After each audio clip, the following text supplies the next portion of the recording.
मेरी तरफ से तौकीर टीवी देखने और सुनने वाले तमाम दोस्तों को अस्सलाम वालेकुम। मोहतरम नाजरीन, आज हम आपको ले जाने वाले हैं एक ऐसे शहर की सैर पर जहां सबसे पहले ओलंपिक खेलों का इनेकाद किया गया था। उस वक्त जीतने वाले को खजूरें इनाम के तौर पर दी जाती थी। इसे दुनिया के नामवर फ़लसफ़ियों और जंगजुओं की सरजमीन भी कहा जाता है, जो दुनिया भर में परफॉर्मिंग आर्ट्स के लिए जाना जाता है। जिसे 150 से ज़ायद थिएटर्स का घर भी कहा जाता है, जो यूरोप का सबसे कदीम तरीन शहर भी है, जहां सबसे पहले जमहूरियत ने जन्म लिया, जहां हर तरह का हुक्मरान ज़ेरे इक़्तिदार रहा। ये वो शहर है जहां अरस्तू और अफलातून ने तालीम हासिल की, जहां 200 साल बाद पहली मस्जिद तामीर की गई। इससे पहले यहाँ लोग इस्लामोफोबिया में मुब्तला थे, जहाँ अंजीर, पनीर और अंगूर बहुत मशहूर हैं। ये शहर 18 यूनेस्को सकाफ़ती विरसों का घर भी है, जहाँ यूरोप का सबसे ज़्यादा दर्जा हरारत होता है। जी हाँ दोस्तों, मैं बात कर रहा हूँ यूनान के खूबसूरत तरीन शहर एथेंस की। दोस्तों, एथेंस यूनान का दारुल हुकूमत और सबसे बड़ा शहर है और जमहूरियत की जाए पैदाइश भी है। इस शहर का नाम यूनानी देवमाला में एंथन देवी के नाम पर रखा गया था, जिसे एथीनिया भी कहा जाता था। 3.7 मिलियन की आबादी का हामिल ये शहर शमाल और मशरिक की जानिब मज़ीद वसत पा रहा है। इसे यूनान का सकाफ़ती, इक़्तिसादी, तिजारती, सनती और सियासी दिल समझा जाता है। ये शहर यूरोप का उभरता हुआ कारोबारी मरकज़ भी है। दोस्तों, कदीम एथेंस एक ताकतवर रियासत अफलातून और अरस्तू के तालीमी अदारों के बायस इल्म का मारूफ मरकज़ रहा। इसे 4वीं और 5वीं सदी क़ब्ल मसीह में उस वक्त दरियाफ़्त शुदा यूरोप पर छोड़े गए गहरे सकाफ़ती और सियासी असरात के बायस मगरबी तहज़ीब का गहवारा समझा जाता है। इस शहर में पार्थिनोन, एक्रोपोलिस, कैलिकैरेटस और फेडियास जैसे मारूफ तामीराती शाहकारों के अलावा कई कदीम यादगारें और फ़न तामीर के नमूने मौजूद हैं। इनमें कई सकाफ़ती यादगारों की 2004 की ओलंपिक्स गेम से कबल तज़ीनो आराइश की गई थी। इस शहर का नाम यूनानी देवमालाई दास्तान की देवी एंथना के नाम पर रखा गया था, जिसे एंथीनिया भी कहा जाता है। यही वजह है कि शहर को एथेंस कहा जाता था। 1970 की दहाई में एंथन को शहर का कानूनी नाम करार दिया गया। इस शहर की बुनियाद कब रखी गई, इसके बारे में कुछ मालूम नहीं। ताहम हज़ारिया क़ब्ल मसीह में यूनानी तहज़ीब के ज़ेर नगी ये शहर यूनान का उभरता हुआ शहर था, जो 500 क़ब्ल मसीह से लेकर 323 क़ब्ल मसीह में दुनिया का सकाफ़ती और तालीमी मरकज़ भी था। 431 क़ब्ल मसीह में एथेंस एक और शहरी रियासत स्पार्टा से जंग में शिकस्त खा गया और तबाही का शिकार हुआ। 529 में ईसाई बाज़ंतीनी सल्तनत ने फ़लसफ़े की दरसगाहों को बंद कर दिया और एथेंस अपनी तालीमी हैसियत खो बैठा। 11वीं और 12वीं सदी ईस्वी के दौरान बाज़ंतीनी शहर की हैसियत से एथेंस आलमी उफ़क़ पर उभरा और एथेंस के गिर्द कायम तमाम अहम बाज़ंतीनी गिरजे इन्हीं 2 सदियों के दौरान तामीर हुए। दोस्तों, 13वीं से 15वीं सदी में इस शहर को उस वक्त ज़बरदस्त नुकसान का सामना करना पड़ा, जब यूनानी, बाज़ंतीनी, फ्रांसीसी और इतालवी सलेबियों के दरमियान इस शहर में जंग लड़ी गई। 1458 में उस्मानी फरमारवां सुल्तान महमूद फ़ातेह ने इस शहर को फ़तह कर लिया और शहर में दाखिल होने के बाद सुल्तान इस शहर की खूबसूरती से इंतहाई मुतासिर हुआ और फरमान जारी किया कि शहर की किसी भी तारीखी इमारत या मुकाम को कोई नुकसान नहीं पहुंचाएगा। फ़तह एथेंस के बाद पार्थिनोन को मस्जिद में तब्दील कर दिया गया था। 1821 से 1831 के दौरान यूनानी जंग आज़ादी में उस्मानियों का एथेंस पर असर और रसूख ख़त्म होने लगा। जब 29 सितंबर 1834 को एथेंस को आज़ाद यूनान का दारुल हुकूमत करार दिया गया, तो इसकी आबादी सिर्फ 5000 अफराद पर मुश्तमिल थी। अगली चंद दहाइयों में शहर की जदीद बुनियाद पर असर नौ तामीर की गई। 1896 में इसी शहर ने पहली ग्रामाई ओलंपिक्स गेम्स की मेज़बानी की। इस शहर में दूसरी बड़ी तोसी 1920 की दहाई में उस वक्त देखने को मिली, जब यहाँ एशियाई कोचिक के यूनानी महाजरीन के लिए आबादियाँ कायम की गईं। दूसरी जंग अज़ीम के दौरान जर्मनी ने एथेंस पर कब्ज़ा कर लिया और इसे जंग की भारी कीमत चुकानी पड़ी।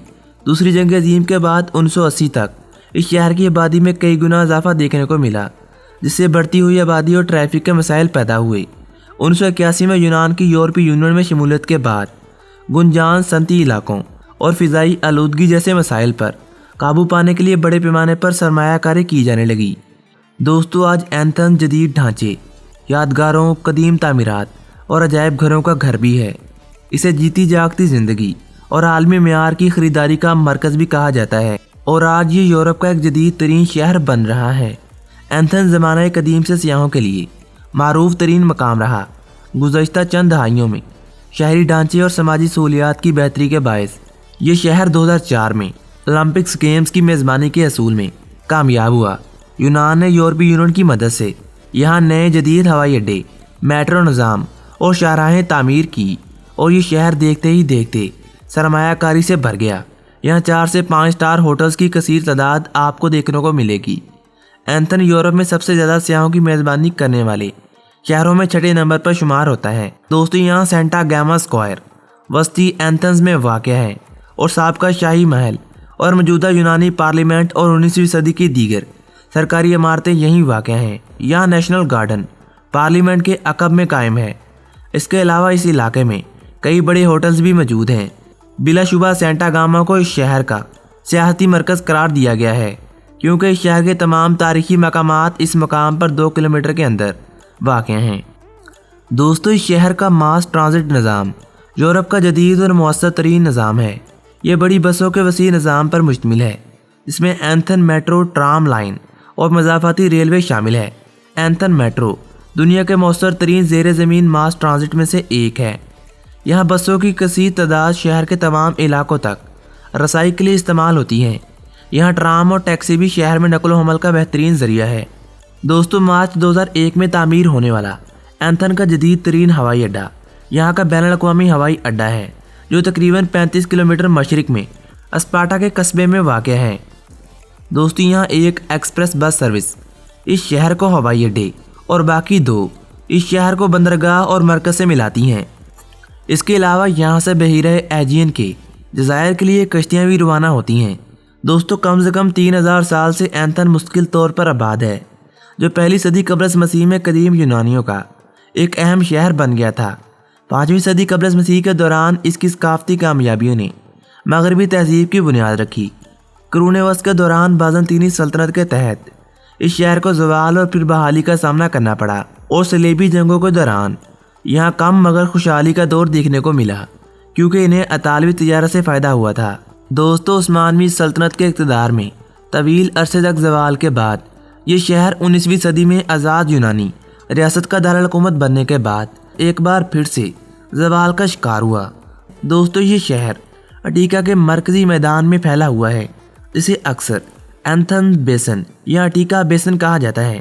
یہ بیسن 4 بڑے پہاڑوں سے گھرا ہوا ہے۔ دوستو، ایتھنز میں رہنے والے قدیم یونانیوں نے بہت سے آج کل کے نئے نظریات اور تصورات متعارف کروائے تھے، جیسے تھیٹرز، فلسفے، آرٹ، فن تعمیر اور تعلیمی ادارے وغیرہ۔ اس شہر کو جمہوریت کی جائے پیدائش بھی کہا جاتا ہے۔ 500 قبل از مسیح میں اس شہر میں ایک ایسا نظام تیار کیا گیا، یہاں اہل شہر براہ راست قوانین پر ووٹ ڈال سکتے تھے، جس سے جمہوریت کو جنم دیا گیا۔ ایتھنز کے آس پاس کا علاقہ ماربل، سیسا اور چاندی سے بھرے ہوئے ذخائر کی وجہ سے جزوی طور پر امیر اور طاقتور مانا جاتا ہے۔ اسے اٹیکا کے نام سے جانا جاتا ہے۔ دوستو، 776 قبل از مسیح میں یہاں تاریخ کے سب سے پہلے اولمپک کھیل منعقد ہوئے تھے، جو کہ یونانی دیوتاؤں کے لیے وقف تھے۔ یہ کھیل تقریباً 1200 سال تک جاری رہے، اور جیتنے والے کو کھجوروں کی شاخیں دی جاتی تھی۔ یہاں انجیر، پنیر اور انگور ایتھن میں سب سے زیادہ مشہور پکوان تھے۔ اس وقت گوشت، شاذ و نادر ہی یہاں مینیو میں شامل ہوتا تھا۔ دوستو، اس شہر نے بہت سے مشہور لوگ پیدا کیے، جنہوں نے دنیا پر اپنی چھاپ چھوڑ دی۔ ان میں فلسفی افلاطون اور ارسطو شامل ہیں۔ افلاطون فلسفی سقراط کا طالب علم تھا، اور ارسطو افلاطون کا شاگرد تھا۔ دوستو، فلسفی ارسطو اسکندر اعظم کا ٹویٹر بھی تھا، جسے دنیا کی تاریخ کے بہترین فوجی لیڈروں میں سے ایک کہا جاتا ہے۔ یہاں 385 قبل از مسیح میں افلاطون نے تعلیمی اکیڈمی کی بنیاد رکھی۔ یہ مغربی تہذیب کی پہلی یونیورسٹی تھی، جو کہ ایتھنز کی دیواروں کے بالکل باہر واقع تھی۔ دوستو، قدیم ایتھنز کی ثقافت میں امیر خاندانوں کے لیے غلام رکھنا معمول کی بات تھی، جبکہ اس وقت بھی خاتون کا کام پر جانے کی بجائے گھر پہ رہنا عام تھا۔ दोस्तों कदीम एथेंस 461 से 429 कबल मसीह तक पेरिकल्स की क़यादत के दौरान अपने सुनहरी दौर तक पहुंचा, जिसे पेरिकल्स का दौर कहा जाता है। उस वक्त पेरिकल्स ने जमहूरियत, फ़नून लतीफ़ा और अदब को फ़रोग़ दिया। इसने बहुत से शहरों के अहम ढांचे भी बनाए, जिनमें एक्रोपोलिस के ज़्यादातर हिस्से की तामीर नौ और पार्थेनॉन की तामीर भी शामिल थी। एथेंस ने दुनिया भर में परफॉर्मिंग आर्ट्स के लिए स्टेज को मुतारिफ़ करवाया था। यहाँ थिएटर्स की तारीख हज़ारों साल पुरानी है। आज तक इस शहर में 150 से ज़्यादा थिएटर बनाए गए हैं। दोस्तों एरमो एथेंस की मरकज़ी शॉपिंग स्ट्रीट का नाम है। यह 1.5 किलोमीटर तवील है। दिलचस्प बात यह है कि एथेंस सिर्फ 1834 में यूनान का दारुल-हुकूमत बना। इसकी वजह यह है कि कदीम यूनान एक मुल्क नहीं हुआ करता था, बल्कि आज़ाद शहरी रियासतों का मजमूआ था। यह शहर यूनान में 18 यूनेस्को के आलमी सकाफती विरसा का घर भी कहलाता है। एथेंस का एक्रोपोलिस 448 कबल मसीह में बनाया गया था और यूनानी देवी एंथीना के नाम पर बनाया गया था, जो कि यहाँ पर बहुत ही मशहूर है। इसके अलावा 17 दीगर नाकाबिले यकीन मकामात के साथ यूनेस्को के आलमी सकाफती विरसा में ये शहर अपना एक अलग मकाम रखता है। ये दुनिया के नवाज शहरों में से एक है जहाँ हर किस्म की हुकूमत का तजुर्बा देखने को मिला। यहाँ बादशाहत, जमहूरियत, सोशलिज्म, सरमायादारी और कम्युनिज्म जैसी हुकूमतें भी कायम रहीं। यूरोप में अब तक का सबसे ज़्यादा दर्जा हरारत इसी शहर में रिकॉर्ड किया गया था, जो कि 10 जुलाई 1977 में 118 फ़ारेनहाइट था। दोस्तों यहाँ हर साल 18 मिलियन सियाह इस शहर का दौरा करते हैं, जो कि इस शहर की आबादी का 6 गुना ज़्यादा बनता है। इस शहर के मरकज़ के करीब लंबे खूबसूरत सैंडी साहल भी मौजूद हैं, जो आमतौर पर हर किसी के लिए खुले नज़र आते हैं। दोस्तों यूनानी दारुल-हुकूमत एथेंस में 1833 में सल्तनत उस्मानिया की फ़ौजों की पसपाई के बाद अब पहली सरकारी मस्जिद तामीर की गई, जो कि तकरीबन 200 साल बाद तामीर हुई। बरसों की ताख़ीर के बाद जुमे के दिन एथेंस में सरकारी खर्च से कायम की गई मस्जिद में पहली बार मुसलमानों ने नमाज अदा की। सन 1833 के बाद ये पहला मौका था जब सरकारी खर्च से यहाँ पर कोई मस्जिद तामीर की गई, क्योंकि यहाँ पर ज़्यादातर तारकीन वतन पाकिस्तान, शाम और अफ़गानिस्तान और बांग्लादेश से ताल्लुक़ रखते थे। इसीलिए शहर में मस्जिद को तामीर किया गया, जो कि तकरीबन 200 बरस के बाद यहाँ तामीर हुई। एथेंस मुल्क का सबसे बड़ा नक़ल व हमल का मरकज़ भी है। इस शहर में यूनान का सबसे बड़ा हवाई अड्डा भी मौजूद है और सबसे बड़ी बंदरगाह भी मौजूद है। दोस्तों ये शहर इंटरसिटी और बैनुल-अक़वामी बसों के साथ साथ मुल्की और बैनुल-अक़वामी रेलवे ट्रांसपोर्ट के लिए भी जाना जाता है। ये शहर आसार कदीमा की तहकीक का आलमी मरकज़ भी है और कौमी तालीमी इदारे जैसे कि एथेंस यूनिवर्सिटी और आर्कोलॉजी साइट्स के लिए भी काफ़ी मशहूर है। ये शहर अजायब घरों का घर भी कहलाता है, जिसमें नेशनल आर्कोलॉजिकल म्यूज़ियम भी शामिल है। दोस्तों यहाँ सेंटा गामा स्क्वायर में वाक़या होटल ग्रैंडे ब्रियागन 19वीं सदी में शाही मेहमान खाने के तौर पर इस्तेमाल होता था और दूसरी जंग अज़ीम में एथेंस पर जर्मन कब्ज़े के बाद इसे नाजी हेडक्वार्टर के तौर पर इस्तेमाल किया जाता था। ये यहाँ पर मौजूद कदीम तरीन होटलों में से एक है। यहाँ 1836 से 1842 के दौरान यूनानी पार्लियामेंट की इमारत तामीर की गई थी। इसे यूनान के पहले बादशाह की शाही रहायशगाह का एजाज़ भी हासिल है। तो दोस्तों आज तक के लिए इतना ही। उम्मीद करता हूँ तमाम दोस्त आज की इस मालूमाती वीडियो से लुत्फ़अंदोज़ हुए होंगे। वीडियो पसंद आने की सूरत में हमारे चैनल तौकीर टीवी को सब्सक्राइब करते हुए साथ आ रहे बेल के आइकन को लाजमी दबाइएगा। मिलते हैं एक और मालूमाती वीडियो के साथ। तब तक के लिए अपना बहुत सारा ख्याल रखिएगा। मुझे दीजिए इजाज़त। अल्लाह निगहबान।